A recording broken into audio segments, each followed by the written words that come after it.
Hello, Soul family. It's great to be here in Miami, Florida. I'm at the Locals studio.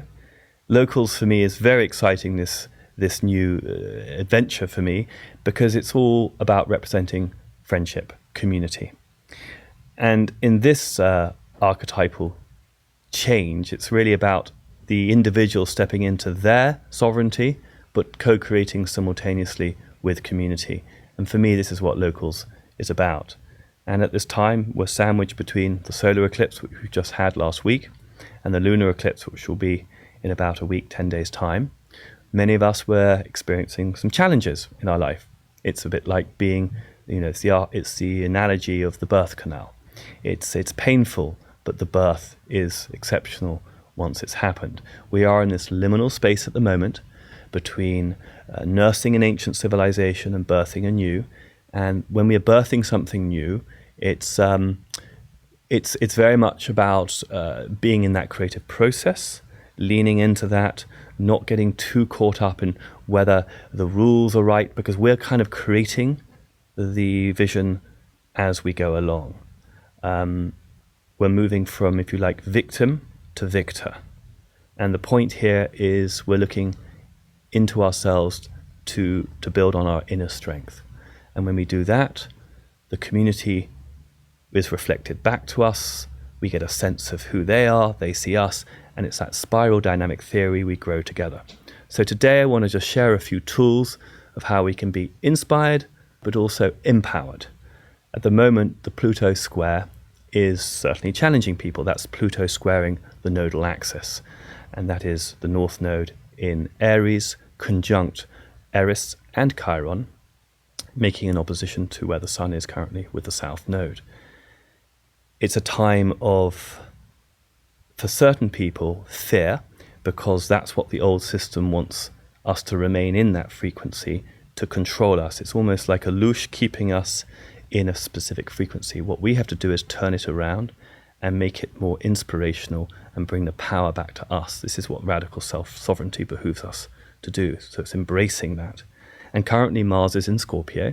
Mars is exalted in Scorpio. That's powerful. It's deep, deep energy. It's very sensual. It can be very passionate, that energy. But think about Mars in terms of the solar plexus. It's willpower. So there's a strong Scorpio psychological, strong desire to push forward with our inner knowing. And this is going to lean right into the lunar eclipse, which I will be speaking about at a future in future reports. But the polarities here between the sun and the moon, the solar and the lunar, are about stepping into the new opportunities that are emerging for us. And as we move through this birth canal, the only way out is through. So we need to witness the squeeze. We want to embrace the squeeze in order to emerge transformed. You see, the squeeze is real, and yes, it's painful. But that is the birth canal. That is the process in this world that we live. There is this polarity, there is this pain, and we tend to, when we come through the pain, that's what a square is in the astrological language. A square is initially, it's a roadblock, it's a hard knock, and eventually you turn it into a platform, into a place of stability and foundation from which to build. So that's very Plutonic. This is what the Pluto return in Capricorn is really about, transformation. Pluto, as you know, is making his return to the United States birth chart. So this is a time not just for us individually to transform ourselves, but this is a time civilizationally on a vast collective level to really witness the old falling away and the new coming in. So my effort here, my desire, is to encourage you, as I do myself, to lean into that notion of rebirth. So I'd like to share with you a mantra for this week. My effort and growth has culminated in this moment. It is now time to be reborn. It is my struggle that is my path to transformation, and it is but a brief moment in time. My higher self greets me into my new life.